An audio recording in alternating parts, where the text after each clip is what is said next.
Assalamualaikum warahmatullahi wabarakatuh. Bocah-bocah, ketemu maneh ing pasinaon basa Jawi. Ing dina iki mengko awake dhewe bakal nyinau unggah-ungguh basa. Yuk sadurunge sinau unggah-ungguh basa awake dhewe ndedonga bebarengan. Bismillahirrahmanirrahim. Unggah-ungguh basa ing basa Jawa iku kapérang dadi rong werna, yaiku basa ngoko lan basa krama. Sing kapisan basa ngoko. Basa ngoko kapérang maneh dadi rong werna, yaiku ngoko lugu lan ngoko alus utawa sing biasane diarani ngoko andhap. Dene basa krama uga kapérang dadi rong werna, yaiku krama lugu utawa krama madya lan krama alus utawa krama inggil. Sing kapisan ngoko lugu. Ngoko lugu iku kedadéan saka tetembungan kang ngoko kabeh. Tuladhane bisa kok waca ing kene. Nomor 1. Aku wegah ngenteni kowe. Tuladha nomor 2. Ayo cah, ndang tigarap tugase. Basa ngoko lugu iku dienggo déning bocah padha bocah. Nomor 2 uga dienggo déning guru marang murite. Sing nomor 3, basa ngoko lugu iku dienggo wong tuwa marang anake. Uga basa ngoko lugu dienggo déning bendara utawa majikan marang andhane utawa bawane. Iku mau sing diarani ngoko lugu lan penjelasane. Saiki sing nomor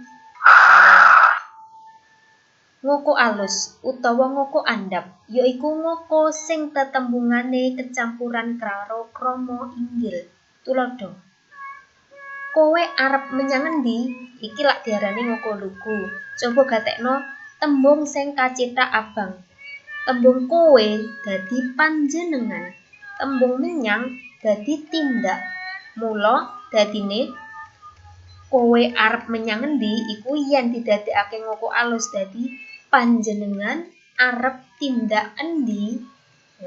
Iku tuladha kaping kapisan. Tuladha nomor 2. Klambimu wis kok jupuk? Tilak ngoko lugu. Saiki didadekke ngoko alus. Ageman panjenengan wis panjenengan pundhut. Coba gatekno tembung sing kacithak abang. Klambimu dadi ageman panjenengan. Kok dadi panjenengan. Jupuk dadi pundhut. Saged nggih? Yo. Saiki tuladha nomor 3. C. Bukumu apa wis kok gawa? Iku lak kalebu ngoko lugu. Saiki didadekke ngoko alus. Buku panjenengan apa wis panjenengan asta? Yo digatekne tembung sing kacithak abang. Ing kene tembungmu dadi panjenengan. Tembung kok dadi panjenengan. Tembung gawa dadi asta. Saiki tuladha D. Bapak wis mangan isuk mau. Iku kalebu ngoko lugu. Ing kene sing kacithak abang tembung mangan. Mula mangan diowahi dadi tembung dahar. Ngono sak teruse nganti F. Ya cah ya. Ing kene bisa mok gatekne sing dicithak abang iku lho sing diowahi menyang krama inggil. Mau kan penjelasane ngoko alus utawa ngoko andhap iku tetembungane kecampuran karo krama inggil. Dadi tembungane ngoko kecampuran karo krama inggil. Nggih. Apa wae sing dikramakne inggil? Yo, dideleng iki. Nomor 1, sing dikramakne inggil yaiku tembung kowe. Kowe dikramakne inggil dadi panjenengan. Nggih. Contoh, kowe arep menyang endi? Iku ngoko lugu. Didadekke ngoko alus dadi panjenengan arep tindak endi? Gatekne tembung sing kacithak abang. Banjur ater-ater kok iku dadi panjenengan. Tuladha, kelambimu wis kok jupuk, iku kan ngoko lugu. Yen didadekke ngoko alus dadi ageman panjenengan wis panjenengan pundhut. Nomor 3, panambangmu iku uga dadi panjenengan. Tuladha, bukumu apa wis kok gawa? Yen didadekke ngoko alus, buku panjenengan apa wis panjenengan asta? Nomor 4, sing kudu diowahi menyang krama inggil menawa arepe didadekke ngoko andhap yaiku tembung kriya. Tembung kriya iku kata kerja, Cah. Tembung kriya sing dilakoni dening wong sing diajeni. Nah, tuladha ing angka 4 iki kan ana bapak wis mangan isuk mau. Sapa sing diajeni ing kene? Bapak. Bapak nglakoni tumindak apa, Bapak? Mangan. Mulane tembung mangan didadekke krama inggil. Mulane dadine bapak wis dhahar isuk mau. Ngerti nggih? Sateruse.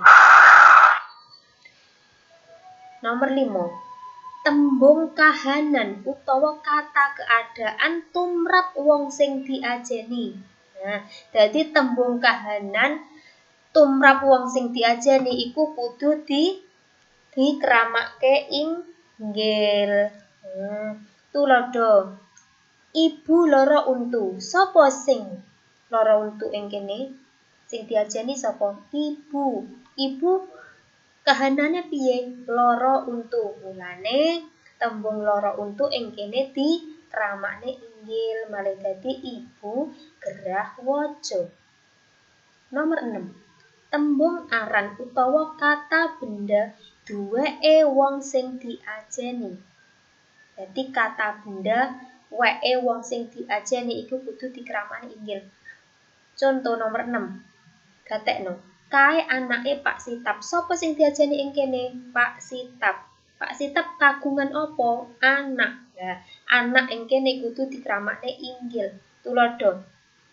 Malih dadi kae putrane Pak Sitap.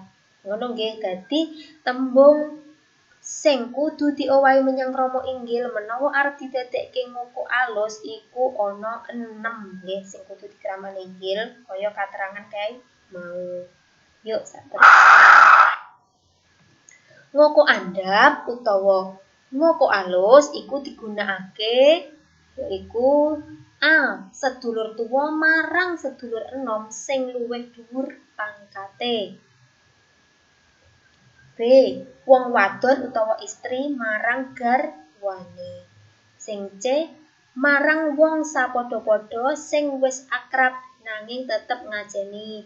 Tuladhane bapak guru karo ibu guru mendina kan wis tepung to cah mendina nanging pengen ngajeni iku uga bisa nggunakake ngoko andhap. Wis iku mau nggih sing kudu digatekke ing pasinaon iki mau. Yo yen durung paham video iki mau bisa kok bolan baleni nggih. Sampun saking Bu Mistri. Wassalamualaikum warahmatullahi wabarakatuh.